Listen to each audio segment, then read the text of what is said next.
Hello, guys. My name is Justin, and today I'll be giving you a presentation for Week 11 seminar. The presentation will be about leading and delegation.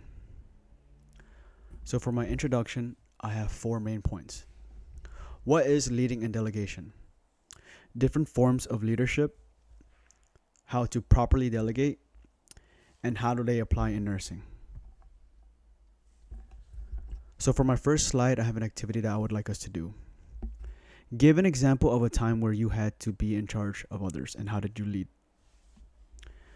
So, I have an example of a time I had to lead that I would like to share with everyone.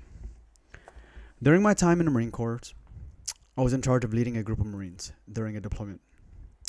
I led in a way that was strict and firm because we were in an unknown environment and we couldn't afford to make any mistakes.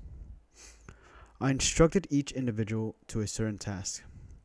Some of them were in charge of setting up base, others were on lookout, and the rest were in charge of watching gear and counting equipment. So for objective 1, what is leading and delegation? So according to Merriam-Webster's definition, leading is an adjective. It is exercising leadership, providing direction or guidance. So it's pretty much setting an example for others to follow. And now we move on to delegation. It is a noun. The act of empowering to act for another individual. So pretty much passing on responsibilities to someone. Working together. The main difference between the two is that a nurse can be a leader without having to delegate someone. However, effective delegation is the perfect example of leading. So qualities of good leader. So what makes a good leader, you might ask? Leadership has been described as the ability to direct or motivate a person or a group to achieve set goals. There are several traits a good leader must have. So here I have a slide of all the leadership traits that I think are important. Keep in mind that not all leaders will have these traits, but I think confidence is a very important one. As a leader, you have to be confident when you're leading others. You're going to be the example that they look forward to. You have to feel confident in what you say and do, otherwise, no one will believe you. The second one is enthusiasm. I think as a leader, you have to be enthusiastic about the fact that you're going to be leading others.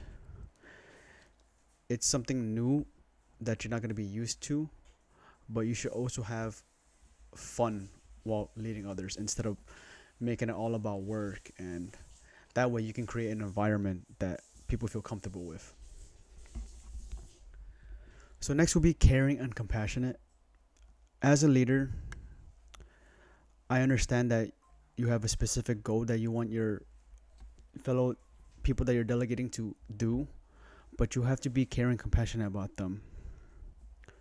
And understanding ties into this because as a leader, you have to think from their perspective, because what if they've never been told to do this before, or they don't know how to do it and it's their first time? So they're going to be shy, they're going to be slow, they're not going to understand. And it's your job as a leader to reassure them and make them feel comfortable. Lastly is professional. As a leader, you must be professional when telling others what to do. You don't want to make the workplace an environment to where they feel comfortable. You can't be cracking jokes and laughing and giggling at the workplace, because then it creates a environment that is not professional, and then others will look at that and see how you treat the staff, and then they're going to start acting a certain way. And if they start acting a certain way, they might not follow what you tell them to do.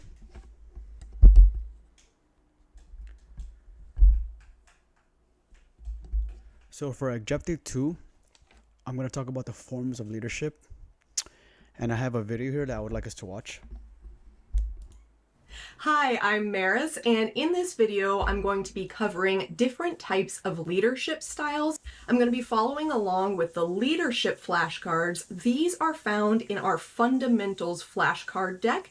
I'm going to be starting from the beginning, so if you have a set of these cards already, go ahead and pull them out. We'll go through them together, okay? Are you ready? Let's get started. Now, if you see here on this card, there's a lot of bold red text, which means it's important for you to know. So let's go through some of these. Authoritarian, or sometimes called autocratic leadership style. So this one is where the leader is really kind of making decisions without input from the team. This is not an ideal type of leadership style. It's more of like a dictatorship of leadership styles, and it can lead to a lot of high turnover and employee dissatisfaction. So this is useful during emergency situations. So think of like a mass casualty event. Somebody has to step in, take charge, give directions. This isn't a time to collaborate and have a sharing of ideas. It's an emergency. So this is good for emergency situations. It's not an ideal leadership style for like your everyday unit management, for instance. Now, moving on to... So I'd like to stop and make a good point about what Nurse Mirage said about authoritarian leadership. So going back to my example about the time I was on deployment, that was a example that was mostly authoritarian, as I pretty much didn't have time to communicate with my fellow Marines to discuss what to do. I took initiative and became the leader of that group and assigned specific roles to each group of Marines to do, because it was an emergency situation. Laissez-faire. When we think of laissez-faire, this essentially in French means hands off. So this is the leader who kind of just lets people lead themselves. They're gonna let the team make decisions for themselves.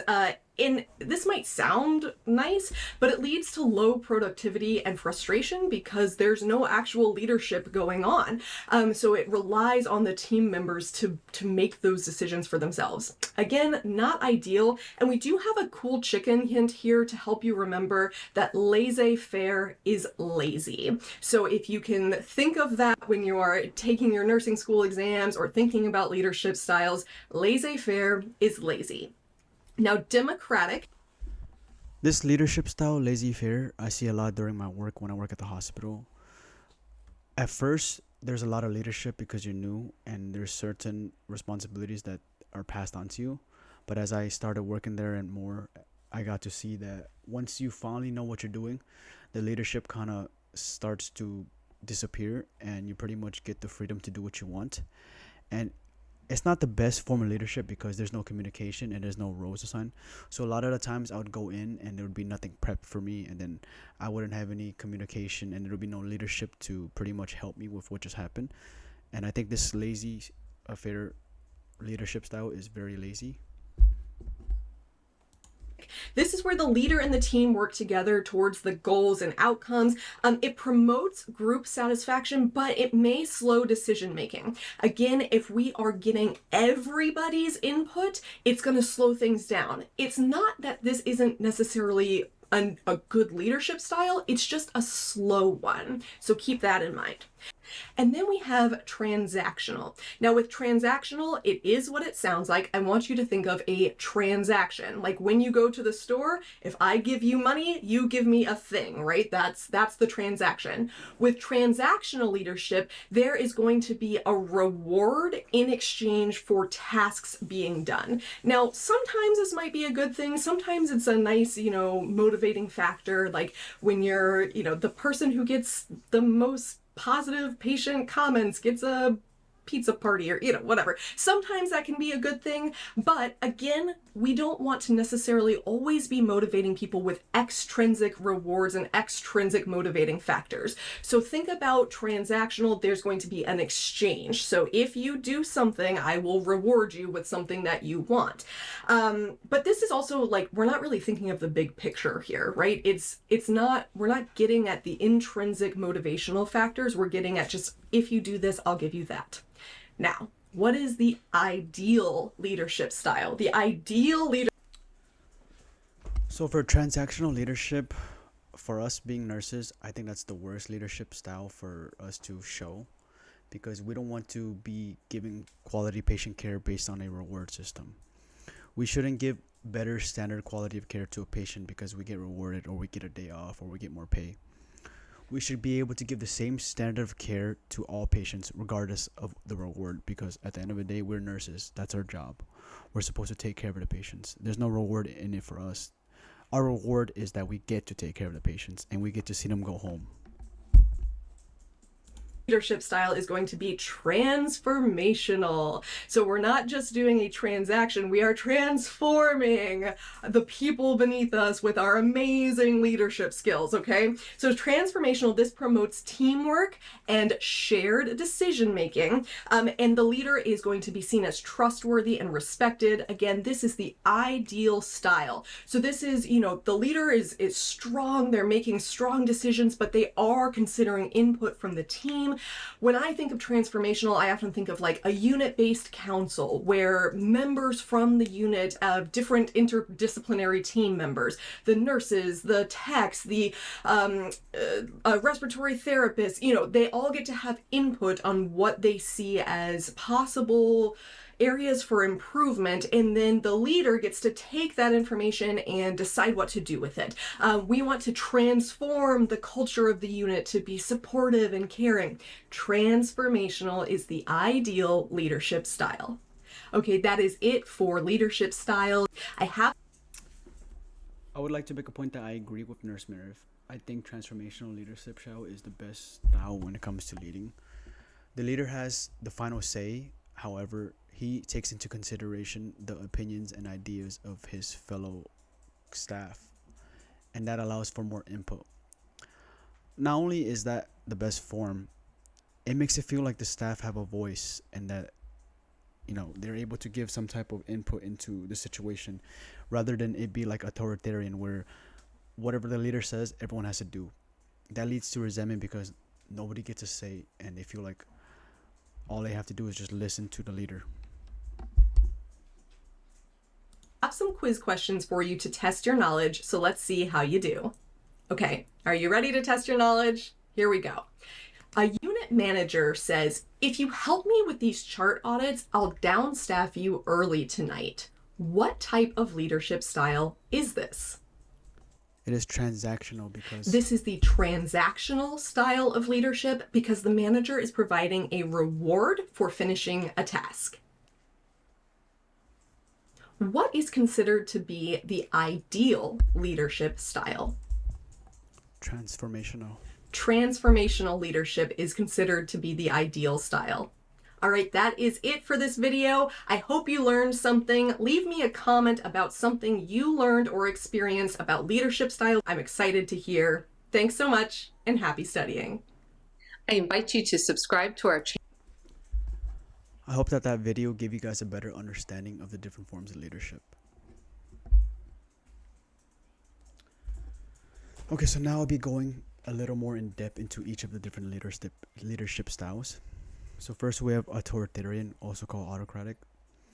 It is a leadership style in which one person takes control of all the decisions for the group. Kind of like a dictatorship, or if you want to go back into time, like a monarchy where the king is in charge of everyone. This leadership is very effective and efficient, but it leads to resentment if used too often. It doesn't really allow the input or suggestions of other members. So because of what one leader says, everyone has to follow, and they never get a chance to speak for themselves or give suggestions or ideas. It leads to resentment because they feel like they don't have a voice. And this is a leadership style that is commonly used in the military. As you know, when you go to the military, there's always one person that's always in charge of telling you what to do, and you don't even have the chance to tell your own opinions or ideas. And being that I was in the military, this is my least favorite leadership style. So now we move on to laissez-faire. In this style of leadership, the power is within the group. Everyone can act independently. Laissez-faire leadership is not effective in the beginning because everyone needs to have a complete understanding of how things work. So going back to my example about work, at first it was more of an authoritarian leadership style because there was one leader who told everyone what to do. But as we got more comfortable with our roles and responsibilities, he stepped down and switched to this kind of leadership style, which is not effective because now there's no communication and everyone can act independently. And how do you know if they're going to do this task for you, or how do you know if you're going to do this for them? And it leads to confusion. It is rarely used due to it being hard to complete tasks when everyone is working separately.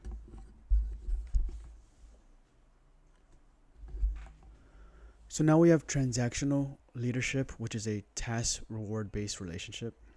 So an example could be like a nurse can agree to a certain salary, and now they are more compliant and committed to a certain leader.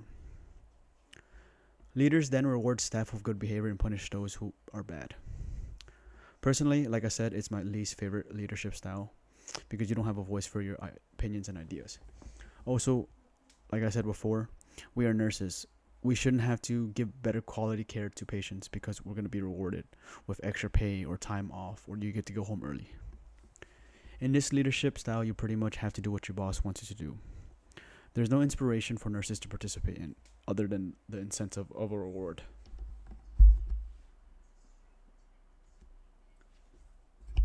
Last of all, we have transformational leadership. It is the best form of leadership when it comes to getting others involved. It creates an environment in which people are able to grow and thrive in. These types of leaders are honest and communicate openly about their emotions. They show genuine concern for others and are willing to take risks. This leadership style is the best for us nursing students because we need leaders who are going to be honest and communicate with us because we're new as nursing students.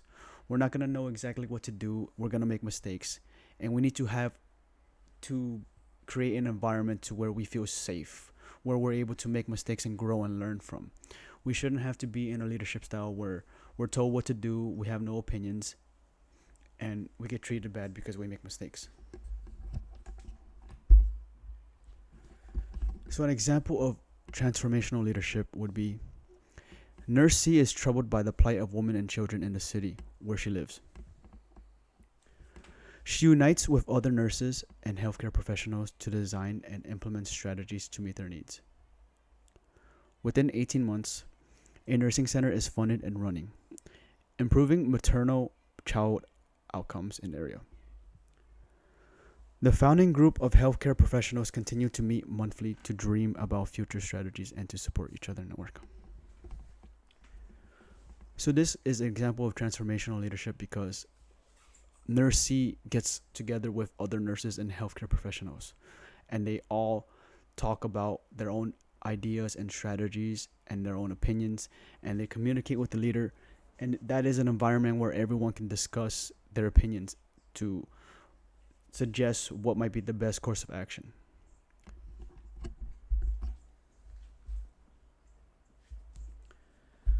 So for objective 3, I want to talk about how you can properly delegate. And I have a video here by Nurse Marif that I would like us to watch. Hi, I'm Maris, and in this video I'm going to be talking about delegation as an RN to unlicensed assistive personnel such as CNAs and techs, and delegation to licensed practical or vocational nurses. I'm going to be following along with the flashcards from the leadership section of our fundamentals deck. If you have these cards already, I would go ahead and invite you to pull them out and follow along with me. And if not, of course, you can get these cards on our website, leveluprn.com. All right, let's get started. So what is delegation? Delegation is when you give a task to somebody else for them to complete. So for instance, as a nurse working in the emergency room, there are a lot of tasks that I frequently delegate. And these are tasks like getting an EKG. I am fully capable of getting an EKG. That's within my scope. However, it's also within the scope of the licensed practical nurse and the unlicensed assistive personnel at my facility. So I can be doing tasks that are RN only tasks, like giving medications, when my patient needs an EKG. And then that way we can cluster care and my patient can get all of that care at once, and it's going to help things move more smoothly. Now let's talk about the different rights of delegation. So there are 5 rights of delegation: the right task, the right circumstance, the right person, the right direction, and the right supervision. Let's go over what that means.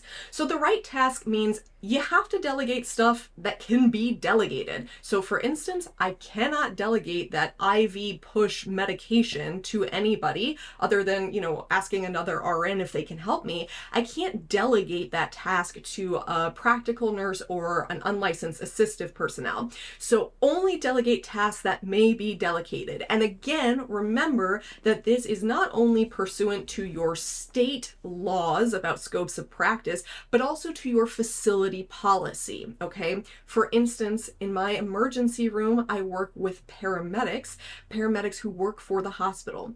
Their scope of practice is much larger outside of the hospital than it is in our facility. So they cannot do everything that they can do in the field. Very important to know your policies and procedures. Now, when we're talking about the right circumstance, this means think about the context. Is my patient unstable? I'm not going to probably have the tech get that EKG on my patient having 10 out of 10 crushing substernal chest pain radiating down the left arm. They're gray, they're diaphoretic. I need to be doing that EKG. First of all, I should be at that bedside. I need to be able to immediately look at that EKG and alert the doctor. So don't delegate tasks if it is not the right circumstance, if the context is not right. The right person. So this means I need to be able to delegate this task to a person who is able to complete it. So again, I cannot ask my LPN to do a task outside of their scope. They're not the right person for that. Or if we think about maybe I have a PO med, an oral med that I really could use help giving, I'm really tied up, I'm swamped right now. I can't delegate that to the UAP, to the CNA or the tech, that's outside of their scope, but I can delegate it to the LPN or the LVN. So always think about, is this the right person to delegate the task to? Right direction. So this means I need to tell them what I'm expecting of them, when I need it done, to report back to me. I need to give them those sorts of expectations. For instance, if I'm going with, the EKG example, okay, hey, would you be willing to grab an EKG on bed 25? It's a stat EKG. If you could just grab that really quick. When you're done, if you would bring that EKG to the doctor and let me know when you have completed it. That is giving them the direction of how I need you to complete this task. And then lastly, the right supervision. The RN who delegates the task is responsible for evaluating the outcome of that task. So for instance, if I just delegated that EKG, it is my job to ensure that it has been done and done in the manner that I instructed. It is not the job of the UAP or anybody else, another RN, etc. It is the job of the RN who delegated that task. So next we're going to talk about delegating tasks to the unlicensed assistive personnel. And before I even get into these next 2 cards, I want to remind you that it is the state who sets the scope of practice for UAPs and practical nurses. So although I'm going to give you some information that are considered like general guidelines on what can and cannot be delegated, it is up to you to know the laws of your state and to know your facility's policies. So let's get into delegating to unlicensed assistive personnel such as CNAs, techs, PCAs, whatever your facility might call them. So here are some tasks that are within their scope of practice, meaning that you can delegate them. Personal care such as hygiene, bathing, dressing, feeding patients, unless they are on swallow precautions, okay, big important thing to know there. Toileting needs, repositioning, all of that within their scope of practice.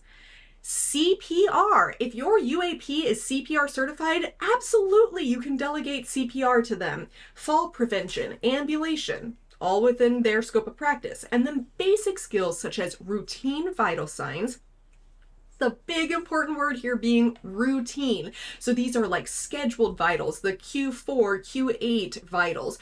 not vital signs because your patient has a change in status or the initial admission vital signs, right? It's going to be important that you remember that if you are doing assessment vital signs, those cannot be delegated. Obtaining weight and height, reporting changes to the licensed provider like the RN. So this doesn't mean that they've assessed the patient. It means that they went in to get vitals and they said, hey, he's not looking so good. He's really short of breath. That will be reported to the RN, who it is now their job to assess the patient. Non-invasive specimen collection, such as a urine specimen collection, and charting I and O's, intake and output. So if the UAP goes in and empties the Foley, they are the one who should be charting how much they emptied. That is all within their scope of practice. Now, things outside of their scope of practice, medication administration. We are not administering any medications as UAPs. We don't have a license to do that. Wound care cannot be delegated to a UAP.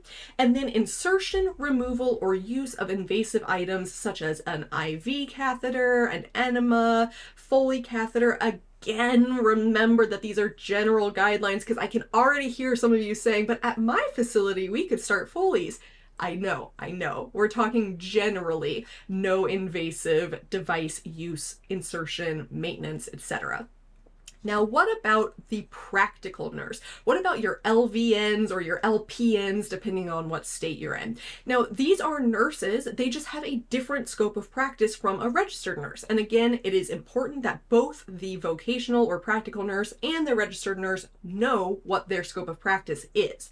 So here are some things within the scope of practice of a LPN or an LVN. Administration of most medications and enteral feedings. Wound dressing changes. That's different from the UAP. I would know that. Insertion, removal, and maintenance of invasive items such as catheters, IVs, enemas, etc. Tracheostomy care. Reinforcement of teaching after the RN has done the initial teaching, okay? We can reinforce teaching as an LVN or an LPN. We can't do the initial teaching.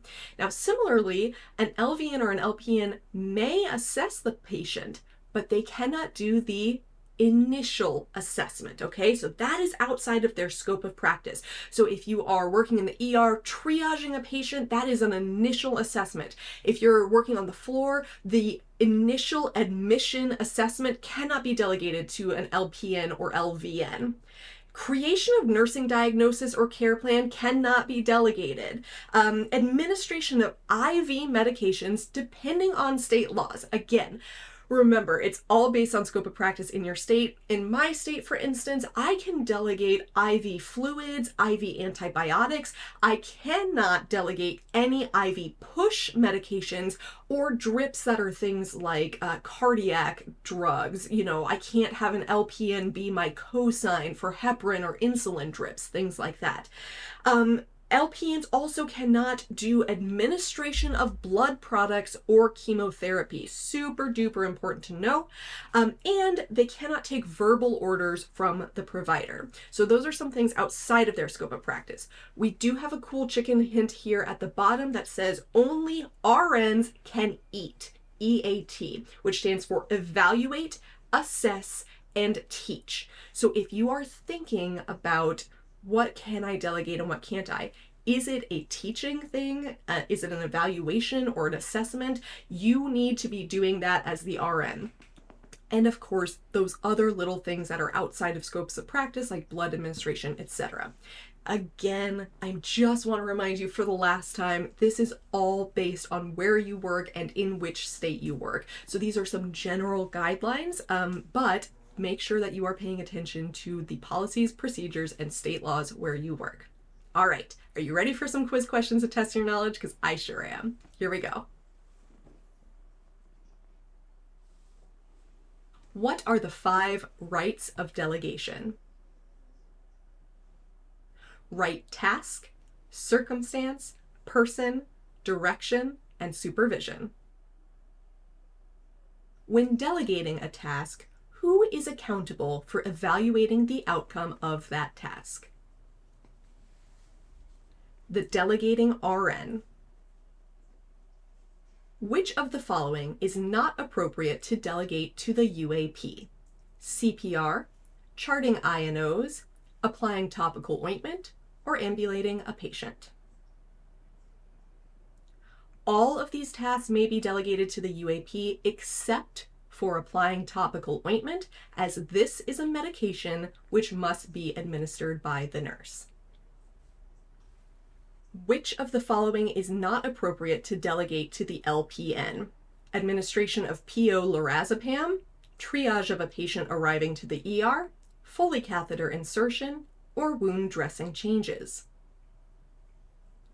All of these tasks may be delegated to the LPN except for triage of a patient arriving to the emergency room, because this is an initial assessment. All right, that is it for this video covering delegation topics. I hope you learned something. Leave me a comment if there's anything that you use to remember these things that's different than what I taught you. I would love to hear it, and I know everybody else would as well. I'll see you in the next one. Thanks so much, and happy studying. I invite Okay, so I know that was a line of video, but don't worry, guys. I'm gonna do my best to explain it very simply for you guys. Okay, so we're gonna go over the 5 rights of delegating nursing care after this. So, what is delegating nursing care? It involves the transfer of responsibility for the performance of an activity to another person while retaining accountability for that outcome. So, an example of this would be when we're at Villa Gardens and Miss Venzo tells Norberto to take care of vital signs for the patient and help with ambulation. Registered nurses can delegate several tasks to a CNA or an LVN, or even us nursing students. So I have a question here. How do you know who to delegate a task to and if they are qualified? So the answer to this question will be the 5 rights of delegation that I will be going over. So here we have a slide of the 5 rights, and I know we just got a brief introduction of them from the video. So the first one is the right task. The activity must fall within job description of an individual. It has to be included in policies and procedures, and the facility needs rules to ensure that these policies and procedures are explained, expectations and limits for the activities. So an example of the wrong task is if a RN tells a CNA to administer a shot of morphine. We all know that CNAs are not allowed to administer medications. It is only us as RNs and LVNs that are able to administer medication. So that is an example of the wrong task that you would give someone to. So now we have the right circumstance. So it's very situational. All things must be perfect in order. The patient has to be stable, and if there's like a change in condition, the delegatee must report back. The delegator will reassess the situation and then make readjustments.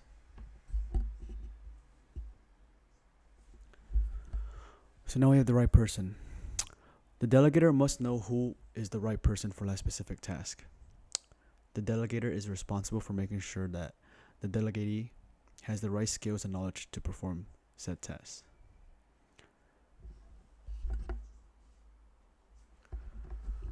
Right direction / communication. The instructions should be specifically tailored to the patient. RNs should communicate the task and how it should be done to a CNA or LVN. And in return, it is the job of the CNA and LVN to also communicate back. Information can include what data needs to be collected, the method that you're going to collect the data from, and the specific time you have to report back in. The delegatee must understand the terms and accept it. CNAs and LVNs should understand that they cannot make any decisions or changes when carrying out these activities.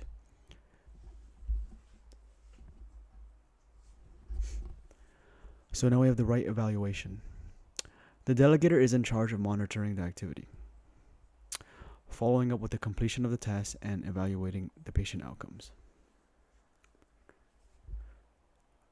Nurse needs to ensure that the proper documentation of the activity is completed.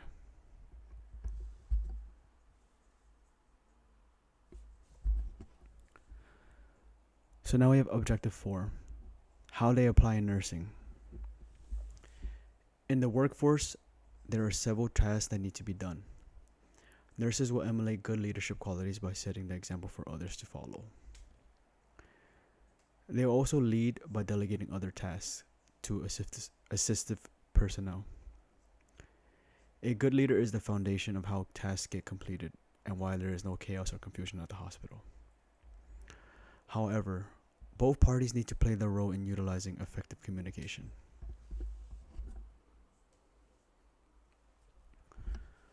So I have an example here at Villa Gardens. Ms. Vento will delegate us students to perform certain tasks.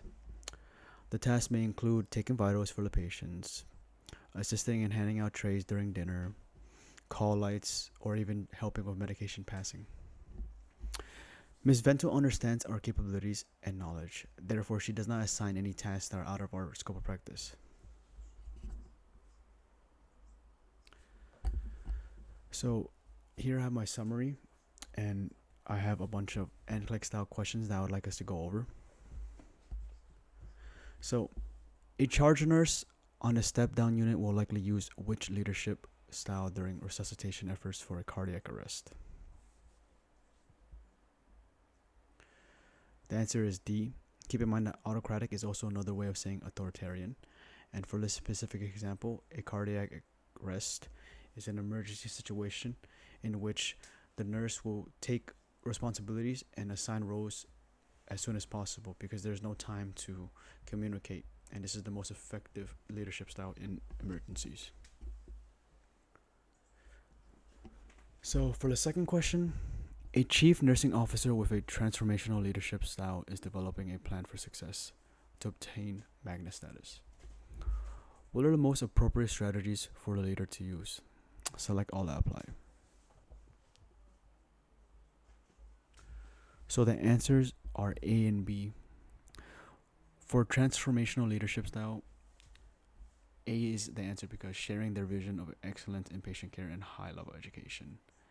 B, encouraging nurses to incorporate evidence-based practice through hospital communities and to join nursing.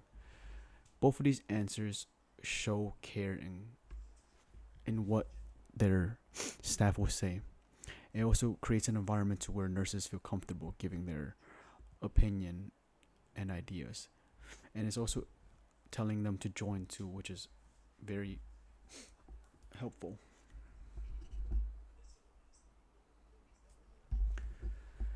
A nurse is asked to act as a mentor to a new nurse. What action will the mentor expect to perform?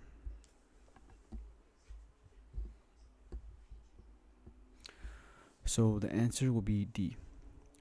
Advising and assisting the new nurse to adjust to the work environment of a busy emergency department. So mentoring is a form of leadership and is the beginning of how to actually become a leader. You're actually going to be put into this situation where you have no experience and you're going to take that as your first way to learn how to lead. So that's why this new nurse who is mentoring will need help in assisting to the new environment that she's going to have to adapt to.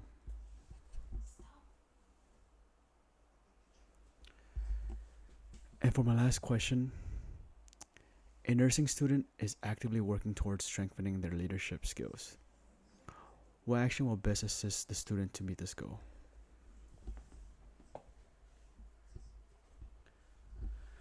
The answer is A, being self-reliant and solving problems. So, as a leader, you have to understand that you're going to be the main person in charge of solving problems. You're going to be the person that others come to look for when in help. And you have to understand that you have to be self-reliant in yourself because you cannot be in a leadership position if you don't know what you're talking about.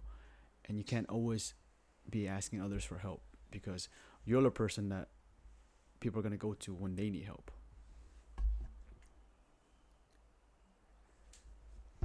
Anyways, guys, that's my presentation. I hope that you guys learned a lot.